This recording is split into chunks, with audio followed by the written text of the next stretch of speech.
Praise the lord. మరొక నూతన దినాన్ని దేవుడు మనకిచ్చినందుకు ఆ దేవునికి వందనములు. గడిచిన రాత్రి అంతా కూడా దేవుడు మనల్ని క్షేమంగా కాపాడి మంచి నిద్రనిచ్చి ఉదయకాలంన ఆరోగ్యంగా లేచి దేవుని స్తుతించడానికి ఇచ్చిన కృపను బట్టి దేవునికి వందనములు. ఈ దినము మరి మనము మన పనులు ప్రారంభించకముందు దేవుని వాక్యాన్ని ధ్యానిస్తాం కదా. మరి అలా ధ్యానించే క్రమంలో మరొక ప్రార్థనని మనము జ్ఞాపకం చేసుకుందాం. ఈ దినము దేవుడు మనకిచ్చిన కృపావార్త మోషే చేసిన ప్రార్థన. నిర్గమకాండము 33వ అధ్యాయము 15-16 వచనములలో మోషే చేసినటువంటి ప్రార్థన. నీ సన్నిధి రాని ఎడల ఇక్కడ నుండి మమ్మను తోడుకొని పోకుము. నా ఎడలను నీ ప్రజల ఎడలను నీకు కటాక్షం కలిగినదని దేని వలన తెలియబడును? నీవు మాతో వచ్చట వలననే కదా. అట్లు మేము అనగా నేనును నీ ప్రజలను భూమి మీదనున్న సమస్త ప్రజలలో నుండి ప్రత్యేకింపబడుదుమని ఆయనతో చెప్పాను. ఈ మాటలు అతడు చాలా బాధాతప్త హృదయంతో చెప్తూ ఉన్నాడు. ఎందుకంటే ఆ 32వ అధ్యాయంలో మనం చూసినట్లయితే మోషే కొండ దిగకుండా ఆలస్యం కావడంతో ప్రజలందరూ కూడా ఏమనుకున్నారంటే, ఈ మోషే ఏమయ్యాడో మాకు తెలియదు, కాబట్టి మాకు మా ముందర నడవడానికి ఒక దేవతను చేయమని అహరోను దగ్గరికి వెళ్ళి అడిగారు. మరి వాళ్ళు బాగా బలవంతం చేశారేమో, కాబట్టి అహరోను వారికి సరే మీ బంగారం అంతా తీసుకురండి అంటే వాళ్ళు బంగారం అంతా తెచ్చిస్తే ఒక దూడను చేసి ఇచ్చాడు. వాళ్ళు ఆ దూడ చుట్టూ బాగా గంతులు వేస్తూ నాట్యం ఆడుతూ ఆ దూడను పూజిస్తూ అలా చేస్తున్నప్పుడు దేవుడు చాలా బాధపడ్డాడు. మరి మోషే అయితే శాసనములు గల 2 పలకలను చేత పట్టుకొని కొండ దిగి వచ్చాడు. అయితే అక్కడ చూస్తున్నట్టే అక్కడ వాళ్ళ పరిస్థితి చూసినప్పుడు చాలా బాధపడుతూ అతడికి కోపం వచ్చింది. అతడు కొండ దిగువను తన చేతులలో నుండి ఆ పలకలను పడవేసి వాటిని పగలగొట్టాడు. ఆ తర్వాత అతడు ఏం చేశాడంటే, ఎంత కోపం వచ్చిందంటే మోషేకు, ఆ దూడను తీసుకొని అగ్నితో కాల్చి పొడి చేసి నీళ్ళ మీద చల్లి ఇశ్రాయేలీయుల చేత దాన్ని తాగించాడంట. అంత కోపం వచ్చేసింది ఆయనకి. పైగా దేవునికి కూడా చాలా కోపం వచ్చింది. ఇంత భయంకరంగా వీరు చేశారు. మరి దేవుడైతే ఏమన్నాడంటే మోషేతో, మరి నీవు ఈ ప్రజలందరూ కూడా చెడిపోయారు, నేను వారికి ఏ త్రోవనైతే నియమించానో దాని నుంచి త్వరగా తొలగిపోయి తమ కొరకు పోత పోసిన దూడను చేసుకొని దానికి సాగిలపడి బలి అర్పించి వాళ్ళు చాలా సంతోషిస్తూ ఉన్నారు. మరి నేను ఈ ప్రజలను చూస్తున్నాను, వీరు లోబడనొల్లని ప్రజలు, కాబట్టి నువ్వు ఊరుకో, నేను నా కోపం చాలా కోపంగా ఉంది, నేను వారినందరినీ కాల్చివేస్తాను, నిన్ను గొప్ప జనంగా చేస్తానని మోషేతో అన్నప్పుడు మోషే ఆయనకి అడ్డుపడ్డాడు. యెహోవా, నీవు మహాశక్తి వలన బాహుబలం వలన ఐగుప్తు దేశంలో నుండి రప్పించిన నీ ప్రజల మీద నీ కోపము ఇలా మండితే ఎలాగా? నువ్వు కొండలలో వారిని చంపేటట్లుగా చంపడానికే ఆయన తీసుకువెళ్ళాడు, ఐగుప్తీయుల నుంచి విడుదల చేసుకొని తీసుకువెళ్ళాడు అని అందరూ అనుకోవాలని, మన శత్రువులు అనుకోవాలా? అట్లా అనుకోవద్దు. అబ్రహాము ఇస్సాకును జ్ఞాపకం చేసుకో, ఇశ్రాయేలును జ్ఞాపకం చేసుకో. వారందరితో నువ్వేం వాగ్దానం చేశావు? ఆకాశ నక్షత్రముల వలె మీ సంతానంను అభివృద్ధి చేసి నేను చెప్పిన ఈ సమస్త భూమిని మీ సంతానానికి ఇస్తానని మరి నువ్వు చెప్పావు కదా. ఇంత గొప్ప ప్రమాణం చేసి ఇప్పుడు ఎలా చేస్తావు అలాగా అని చాలా బాధపడుతూ దేవుని దగ్గర ప్రార్థన చేశాడు. అప్పుడు దేవుడు అతనికి తను చెప్పిన కీడును గురించి ఆయన సంతాపపడ్డాడంట.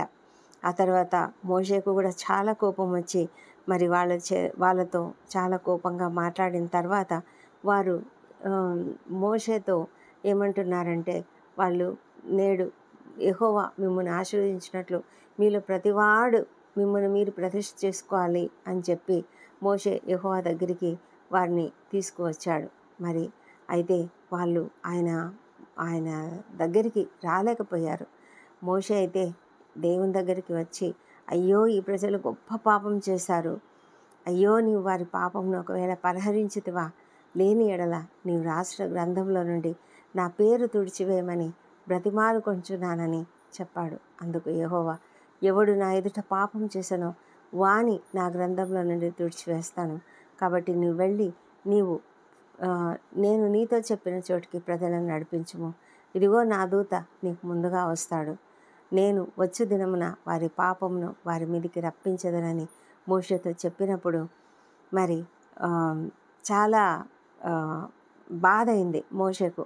ఎందుకంటే ప్రభువా తండ్రి, నువ్వు రాకపోతే నేను ఎలాగా, ఏ విధంగా నేను వీళ్ళను తీసుకువెళ్తాను, నువ్వు రాకపోతే నేను ఎట్లా చేస్తాను అని చాలా బాధపడుతూ ఉన్నాడు.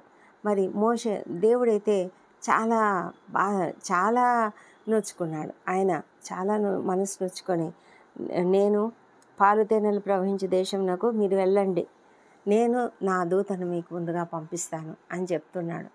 అయితే మోషేకు అది ఇష్టం లేదు. ఎందుకంటే దేవుడు తనతో రాకుండా, దేవుడు నాతో రాకపోతే నేనేలాగా భరించగలను, నేను తీసుకువెళ్ళగలను అని అంటున్నాడు.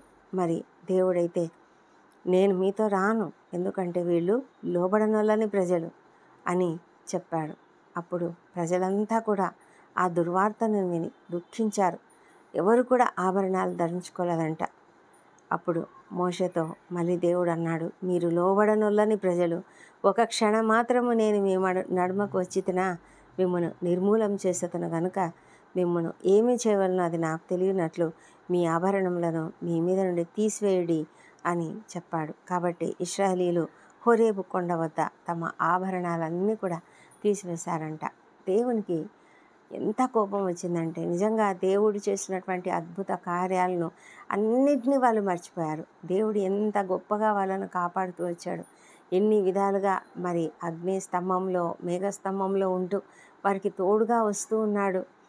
మరి బండ నుంచి నీళ్ళు ఇచ్చాడు, వారు ఆకలి ఉన్నప్పుడు మన్నాను కురిపించాడు. మరి చేదైన నీళ్లు కలిగిన స్థలంలో ఆ నీళ్లను మధురంగా చేసి వాళ్ళను ఎర్ర సముద్రమును దాటించి ఇన్ని గొప్ప అద్భుత కార్యాలు వారి మధ్య చేస్తే వారు అవన్నీ ఎంత సులభంగా మర్చిపోయారంటే చాలా సులభంగా మర్చిపోయారు. మనం కూడా అలాగున్నామేమో. ఒకసారి మనము ఆలోచించుకుందాం. చాలా కష్టం వచ్చినప్పుడు మనం దేవుని సన్నిధిలో మొరపెట్టుకున్నప్పుడు దేవుడు మనల్ని కాపాడుతాడు, మనల్ని భయంకరమైన సమస్యల నుంచి విడుదల చేసి మనల్ని బయటకు తీసుకొస్తాడు, మనల్ని కాపాడుతాడు, మన అనారోగ్యం నుంచి మరి స్వస్థతనిస్తాడు, మనకు సమస్తం చేస్తాడు ఆయన. అయినా కూడా ఒక్కొక్కసారి మనం ఆ సమయంలో ఎంతో సంతోషపడతాము, ఎంతగానో కృతజ్ఞత చెల్లిస్తాం దేవునికి. కానీ ఆ తర్వాత మనము అది మర్చిపోతాము. అది మర్చిపోయి తిరిగి మన మామూలు జీవితం జీవిస్తూ ఉంటాము.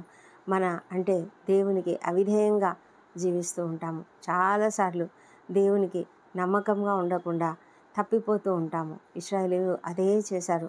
వారు ఐగుప్తులో ఎంత భయంకరమైన బాధలు పడుతూ మరి మూలుగులతో మొరపెట్టినప్పుడు దేవుడు వారి మొర విని దిగి వచ్చి మరి వారిని అక్కడి నుంచి బయటికి తీసుకొచ్చి బయటికి రప్పించి వాళ్ళను అరణ్యంలో నడిపిస్తూ ఉంటే ఒక కొత్త మంచి ప్రదేశానికి, పాలు తేనెలు ప్రవహించే ఒక గొప్ప దేశానికి నడిపిస్తూ ఉంటే ఆ నడకలో వీరు ఇన్నిసార్లు దేవునికి అవిధేయులుగా ఉంటూ అనేక మార్లు దేవునికి అవిధేయమైనటువంటి పనులు చేస్తూ సణుగుతూ గొణుగుతూ వస్తూ ఉన్నారు.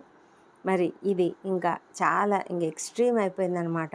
అంటే మోషే కనిపించకపోతే చాలు, ఇంకా మోషే లేడు, ఏమైపోయినాడో మాకు తెలియదు, కాబట్టి మాకు వేరే దేవత కావాలని అసలైన సజీవుడైన దేవునిని వదిలిపెట్టి వారు దేవునికి విరోధంగా వారు ఆలోచించినప్పుడు దేవుడు చాలా బాధపడ్డాడు, దేవుడు చాలా నొచ్చుకున్నాడు. మనం కూడా దేవునికి విరోధంగా ఆలోచిస్తే, దేవుని నమ్మకుండా మనము చాలాసార్లు మనుషుల మీద ఆధారపడుతూ ఉంటాము. ఒక్కొక్కసారి ఐడల్స్, మన జీవితాలలో కూడా కొన్ని ఐడల్స్ ఉంటాయి, మరి విగ్రహాలు ఉంటాయి. చాలాసార్లు మనము దేవుని కంటే కూడా మరి వాటి మీద ఎక్కువగా ఆధారపడుతూ ఉంటాం. మనకున్నటువంటి డబ్బు, మనకున్నటువంటి ఐశ్వర్యం, మనకున్నటువంటి గొప్ప హోదా, మనకున్నటువంటి స్టేటస్, విద్య, సమస్తము ఇవన్నీ కూడా మనకు చాలా ఎక్కువగా కనిపిస్తూ ఉంటాయి. దేవుని కంటే అవే ఎక్కువ అనిపిస్తూ ఉంటాయి. కాబట్టి మనం ఏం చేస్తామంటే దేవుని కంటే ఎక్కువగా దానికి ప్రాధాన్యత ఇస్తూ ఉంటాము. మన విద్యకు, మన స్టేటస్కు, మనకున్నటువంటి ఐశ్వర్యానికి, మనకున్నటువంటి హోదాకు, మరి మనకున్నటువంటి పలుకుబడికి, వీటన్నిటికీ మనము చాలా ప్రాధాన్యతనిస్తూ దేవుణ్ణి వదిలిపెట్టి దేవునికి విరోధంగా జీవిస్తూ ఉన్నామేమో ఒకసారి ఆలోచిద్దాం. చాలాసార్లు మనకు ఆదివారము చర్చికి వెళ్ళడానికి కూడా సమయం దొరకనంత బిజీగా చాలామంది ఉంటారు. చాలామంది ఏమంటారంటే, నేను అలసిపోయాను, వారమంతా పని చేశాను కదా, అలసిపోయాను అని అనుకుంటారు. దేవునికి ప్రాధాన్యత ఇవ్వడానికి ఇష్టపడరు. ఉదయకాలంన దేవునితో సమయం గడపడానికి ఇష్టపడరు. అంటే లేచిన దగ్గర నుంచి కూడా వాళ్ళకు మిగతా విషయాలు, ఈ లోకం విషయాల పైననే ధ్యాస ఉంటుంది, కానీ దేవుని పైన ధ్యాస ఉండదు. కనుక దేవుడైతే అందరినీ ప్రేమించేవాడు. దేవుడు అందరికీ తోడుగా ఉంటాడు. దేవుడు అందరినీ కాపాడుతూనే ఉంటాడు. ఆయన కృతజ్ఞత లేని వారి ఎడల కూడా ఉపకారం చూపేటువంటి దేవుడు మన దేవుడు. అలాంటి గొప్ప దేవుడిన. అందుకే మనమంతా కూడా ఎంతో హ్యాపీగానే ఉంటున్నాం. కానీ మరి మన జీవితంలో ఉన్నటువంటి అవిధేయతను బట్టి దేవుడు ఎంత నొచ్చుకుంటున్నాడు అనేది మనకు తెలియదు. మనం ఇంట్లో, మన కుటుంబంలో, మన కుటుంబ సభ్యుల మధ్య కూడా ఒక్కొక్కసారి భార్య భర్తను నిర్లక్ష్యం చేసిన, భర్త భార్యను నిర్లక్ష్యం చేసిన ఒక రకంగా మనసులో గుచ్చుకుంటుంది కదా. చాలాసార్లు ఆ ఫీలింగ్ అనేది దానివల్ల మనసులు మారిపోతాయి. అంటే ఒక రకమైన మూడీనెస్ వచ్చేస్తుంది. మూడ్స్ ఆఫ్ అయిపోయినట్లుగా ప్రజలు, భార్యాభర్తలు ఉంటారు. సడన్గా అంటే ఇంటికి రాగానే భార్య పట్టించుకోకపోతే భర్తకి ఒక రకమైన బాధ అనిపిస్తుంది. కాబట్టి అతడు మౌనంగా అయిపోతాడు. కొంతమంది గట్టిగా కోపగించుకొని మాట్లాడతారు, కొంతమంది అయితే మౌనంగా అయిపోతారు. ఆ ఇంట్లో మాటలు ఉండవు. అది ఎందుకో అర్థం కానట్లుగా మరి ఇంట్లో కుటుంబ సభ్యులందరూ కూడా ఏమైంది ఏమైంది అనుకుంటూ ఉంటారు. అయితే ఆ మనసులో అది ఒక ముళ్ళు గుచ్చుకున్నట్లుగా ఉంటుందన్నమాట. అలాగే భర్త తనని నిర్లక్ష్యం చేస్తే భార్య కూడా అలాగే అయిపోతుంది. రెండు రకాల మనుషులు ఉంటారు. కొంతమంది అది ఎంత బయటికి బర్స్ట్ అయిపోతూ గట్టిగా అరిచి కోపగించుకొని అదంతా బయటికి చూపిస్తారు. మరికొంతమంది ఆ కోపాన్ని ఇతరులపైన చూపిస్తూ ఉంటారు. మరికొంతమంది మౌనంగా ఉండిపోతారు, ఇంకా అసలు మాట్లాడకుండా. ఆ ఇంట్లో సంతోషం అనేది ఉండదు. మరి అలాంటి మనుషులమే మనము అలా ఫీల్ అయితే మరి దేవుడు తను ఇంతగా మనల్ని ప్రేమించి మనల్ని ఇంతగా కాపాడుతూ, ఇంతగా సంరక్షిస్తూ, ఇంతగా నడిపిస్తున్నటువంటి ఆ దేవుణ్ణి మనం నిర్లక్ష్యం చేసి మన ఇష్టానుసారంగా జీవిస్తూ దేవునికి కొంచెం కూడా కృతజ్ఞత అనేది చూపించకుండా, స్తుతులు చెల్లించకుండా, ఆయనతో మాట్లాడకుండా, ఆయనతో గడపకుండా మనం ఉన్నట్లయితే దేవుడు ఎంత నొప్పించుకుంటాడో మరి మనం ఒకసారి ఆలోచించుకోవాలి. దేవుడు మనల్ని ఇంతగా కాపాడుతున్నందుకు ఆయనతో మరి ఉదయకాలంన ఆయనతో మాట్లాడడం, రాత్రి పడుకునే ముందు ఆయనతో మాట్లాడడం, మధ్యలో ఎప్పుడో ఒకసారి మధ్యలో కూడా మాట్లాడుకుంటూ దేవునితో సమయం గడపడం అనేది చాలా ప్రాముఖ్యమైన విషయం. మనము ఆయన ఆజ్ఞలను పాటించడము ఆయనకు ఎంతో ప్రియమైనది. మనము పూర్ణ హృదయంతో ఆయనను ప్రేమించాలి. అదే ఆయన కోరుకునేది. ఆ ప్రేమ లేకపోతే ఆయన మరి మనతో ఆయనకు కనెక్షన్ ఉండదు కదా. మరి అలా కనెక్షన్ లేకపోతే చాలా కష్టమైన జీవితం అవుతుంది. కాబట్టి మనము ఎల్లప్పుడూ కూడా ఆయన సన్నిధి మనతో ఉండాలని కోరుకోవాలి. అందుకే మరి మోషే బ్రతిమాలుతున్నాడు యెహోవాతో, నువ్వు ప్రజలను తోడుకొని పొమ్మని నాతో చెప్తున్నావు, కానీ నీవు రాకపోతే మాత్రం నేను వెళ్ళను. నీ సన్నిధి నాతో రాకపోతే నేను వెళ్ళను. నీ కటాక్షం నా ఎడల లేకపోతే నేను వెళ్ళను అని అడుగుతున్నాడు. అప్పుడు మరి తిరిగి ప్రభు సరే అయితే నేను వస్తాను అని చెప్తూ ఉన్నాడు. ఆ ప్రార్థనే ఇది. 14వ వచనంలోనే ఆయన అన్నాడు, నా సన్నిధి నీకు తోడుగా వచ్చును, నేను నీకు విశ్రాంతి కలుగజేసేదను అన్నప్పుడు మోషే అన్నాడు, నీ సన్నిధి రాకపోతే ఇక్కడ నుండి మమ్మల్ని తోడుకొని పోవద్దు. ఎందుకంటే నువ్వు లేకపోతే మేము వెళ్ళలేము. నా ఎడలను నీ ప్రజల ఎడలను నీకు కటాక్షం కలిగినదని నాకు దేని వలన తెలియబడుతుంది? నీవు మాతో వచ్చటం వల్లనే కదా. అట్లు మేము అనగా నేనును నీ ప్రజలను భూమి మీదనున్న సమస్త ప్రజలలో నుండి ప్రత్యేకింపబడదుమని ఆయనతో చెప్పాను. అంటే దేవుడు మోషే కోరుకునేది ఏమంటే, మేము ప్రత్యేకించబడాలి ప్రభువా, మేము ప్రత్యేకించబడాలి. మరి ఎప్పుడు ప్రత్యేకించబడతామంటే నీ సన్నిధి మాతో ఉంటేనే మేము ప్రత్యేకించబడతాము. నీవు మాతో ఉంటేనే మేము ప్రత్యేకించబడిన జనంగా ఈ లోకంలో అందరిలో కూడా మేము ప్రత్యేకంగా ఉండగలుగుతాము, నీ బిడ్డలుగా ఉండగలుగుతాము. లేకపోతే మేము అలా ఉండలేము కదా అని అడుగుతూ ఉన్నాడు మోషే. నిజమే, మనం కూడా మన జీవితంలో దేవుని సన్నిధి మనతో ఉంటే మనం ప్రత్యేకింపబడిన వారంగా ఉంటాము.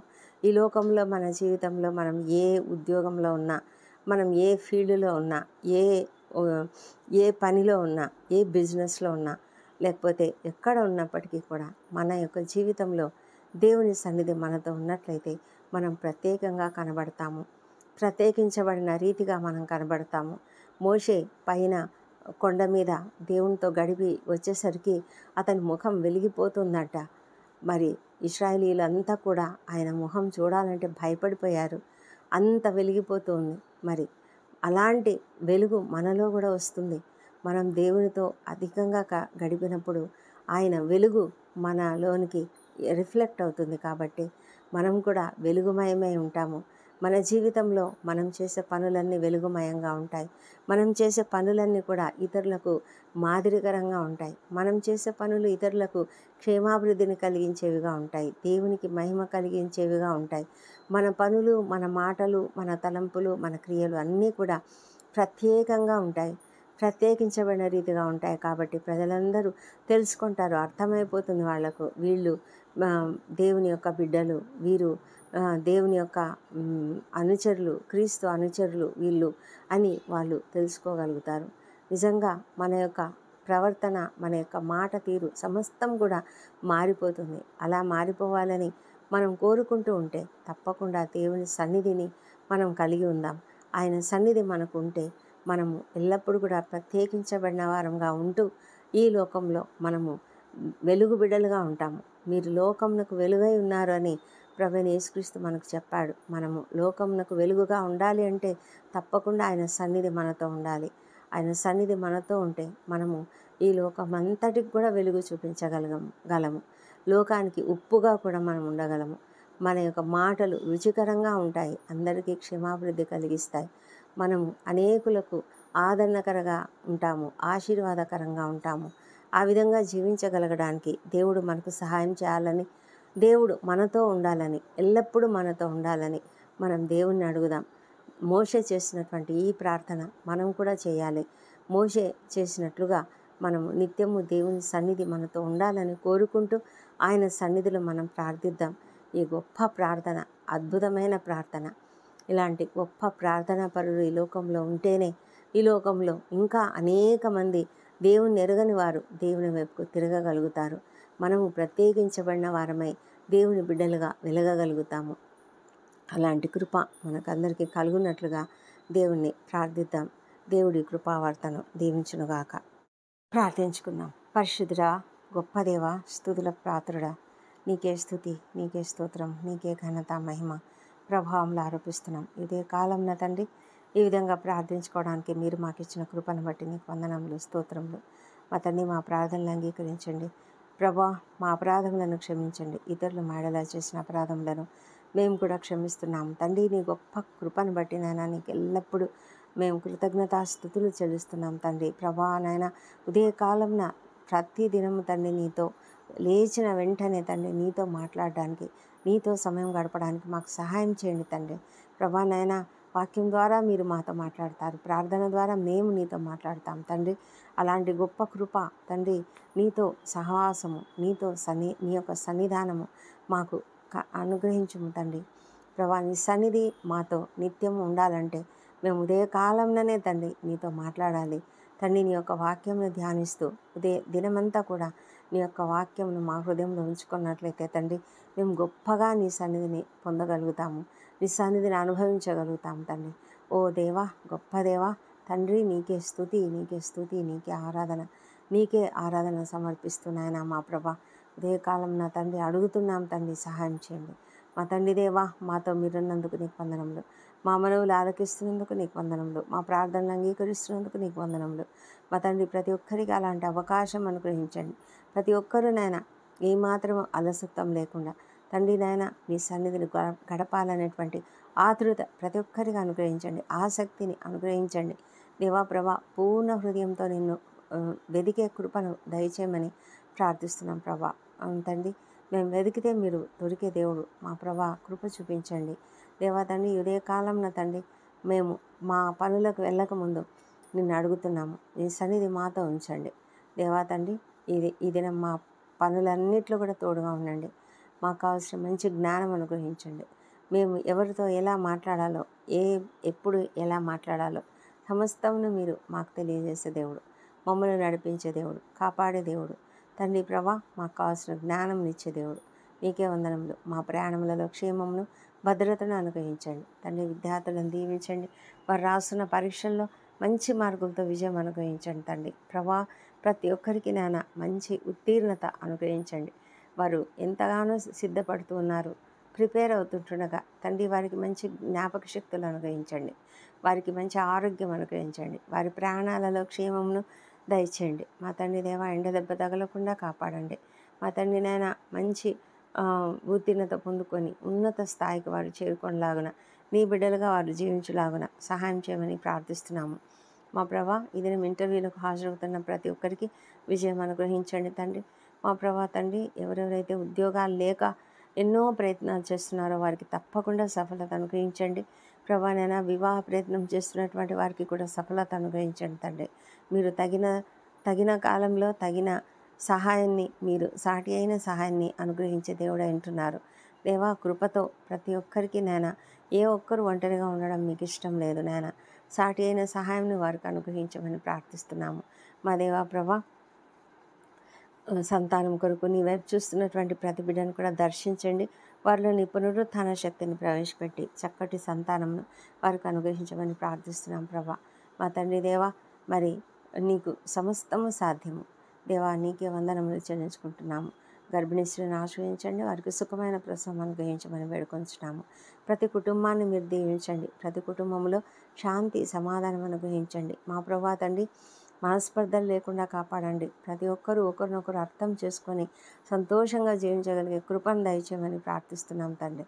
దేవా మా ప్రభా, మరి ఏ ఇంట్లో కూడానైనా అశాంతి ఉండకుండా మీరు కనికరించమని ప్రార్థిస్తున్నాము. మీరు సెంటర్ ఆఫ్ ద హౌస్గా ఉండి ప్రతి కుటుంబాన్ని కూడా మీరు ఆదరించండి. అవును ప్రభా, కుటుంబాలలో సంతోషము, సమాధానము, ఆనందము ఉంటేనే ప్రతి కుటుంబం కూడానైనా మరి ఆ సంఘంలో మరి అవయవాలుగా ఉంటారు. దేవా, నీకు వందనములు ప్రభా.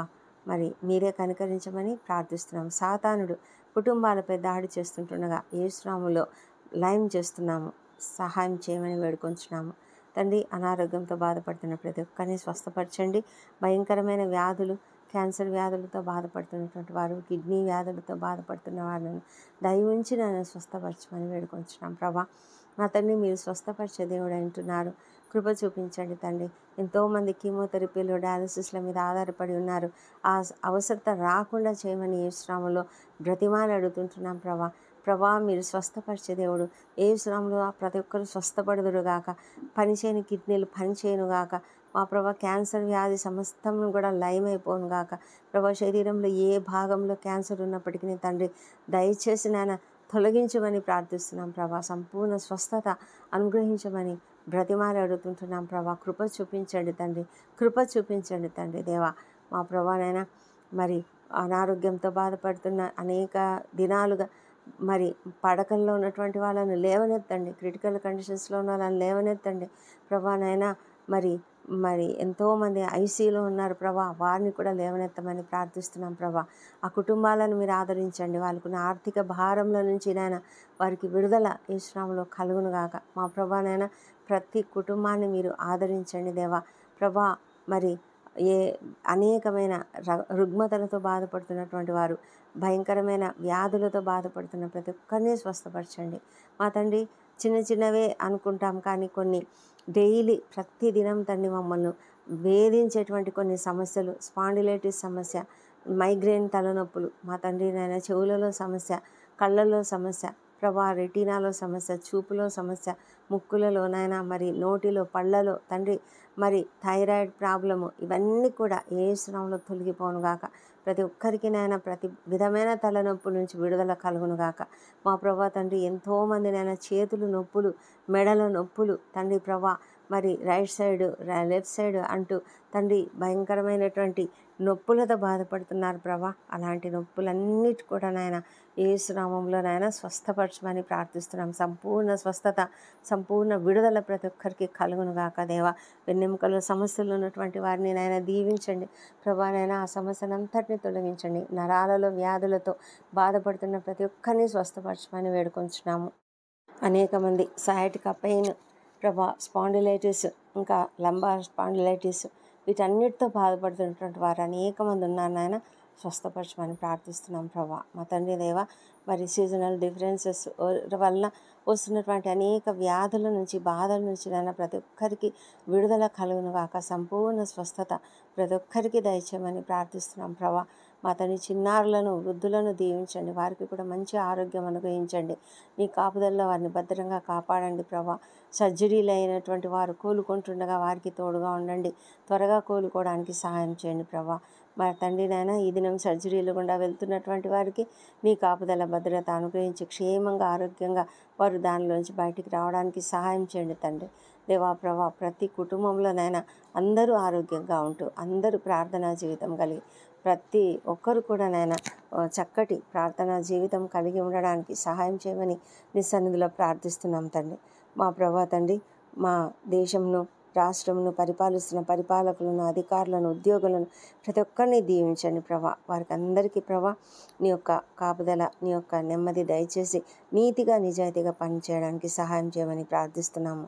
అనేకమైన అన్యాయాలు, అక్రమాలు ఎదుర్కొంటున్నటువంటి వాళ్ళను దయచేసి కాపాడం తండ్రి ప్రభా. ల్యాండ్ సమస్యలు, కోర్టు సమస్యలు, అప్పుల బాధలు నాయన, అనేకమైనటువంటి ఆర్థిక సమస్యలతో బాధపడుతున్న ప్రతి ఒక్కరిని ప్రభా, ఏ సమస్యలైనా ప్రభా, ఉద్యోగ జీవితంలో ఉన్న సమస్యలు, కుటుంబ జీవితంలో ఉన్న సమస్యలు తండ్రి, ప్రతి సమస్య నుంచి కూడా నాయన ప్రతి ఒక్కరికి విడుదల దయచేయమని ప్రభా. మరి సమాధానం ప్రతి ఒక్క కుటుంబంలో, ప్రతి ఒక్క పరిస్థితిలో దయచేయమని ప్రార్థిస్తున్నాం తండ్రి. మా తండ్రి, ఉద్యోగ జీవితంలో అందరూ కూడా సంతోషంగా కలిసి పని చేయాలి నాయన ప్రభా. ఎక్కడ కూడా మనస్పర్ధలు అనేటివి లేకుండా చేయమని ప్రార్థిస్తున్నాం తండ్రి. మా తండ్రి దేవా, నీకే వందనం చెల్లించుకుంటున్నాము. ప్రపంచమంతటా కూడా శాంతి సమాధానం అనుగ్రహించండి. ఇజ్రాయెల్ దేశంను దీవించండి తండ్రి. మా ప్రభా, ఆ పరిస్థితులన్నీ మీ ఆధీనంలో ఉన్నందుకే నీకు వందనములు. యెరూషలేమును దీవించి వారి నగరులలో క్షేమమును, వారి ప్రాకారములలో నెమ్మదిని దయచేయమని ప్రార్థిస్తున్నాం తండ్రి. మా ప్రభా తండ్రి, మరి అనాథలు, దిక్కులేని వారు, మరి వృద్ధులు, చిన్నారులు, మా తండ్రి అనాథలుగా ఉన్నటువంటి వారు తండ్రి, వాళ్ళను మీరు కనికరించి కాపాడమని, వారికి సమస్యలు ఉన్న ఆ సమస్యలన్నింటినీ కూడా తొలగించమని ప్రార్థిస్తున్నాం తండ్రి. ఈ ప్రార్థనలు ఏకీభవిస్తున్న ప్రతి ఒక్కరిని కూడా దీవించి, ఎవరెవరు ఏ సమస్యలో ఉన్నారో ఆ సమస్యలన్నిటి నుంచి కూడా విడుదల యేసునామములో కలుగునుగాక. మా ప్రభా, నీకే వందనములు, స్తోత్రం చెల్లించుకుంటున్నాం. ఈ దినం బర్త్డే, వివాహ దినం జరుపుకుంటున్న బిడ్డను దీవించండి. గడిచిన సంవత్సరం అంతా కూడా వారికి చేసిన ప్రతి మేలును బట్టి నీకు వందనములు. రాబోయే సంవత్సరంలో ఇంకానూ అధికమైన మేలులను వారికి అనుగ్రహించమని ప్రార్థిస్తున్నాం ప్రభా తండ్రి. మా ప్రార్థనలన్నీ మీరు అంగీకరించి జవాబులు ఇచ్చినందుకు నీకు వేలాది వేల స్తోత్రం చెల్లించుకుంటున్నాము. ఈ ప్రార్థనలన్నీ మా ప్రభువును, మా ప్రియ రక్షకుడు నాయన యేసుక్రీస్తు అత్యంత శక్తిగల ఉన్నతమైన నామంలో అడిగి పొంది ఉన్నామని నమ్ముతూ నీకు స్తోత్రం చెల్లిస్తున్నాం తండ్రి. Amen, amen.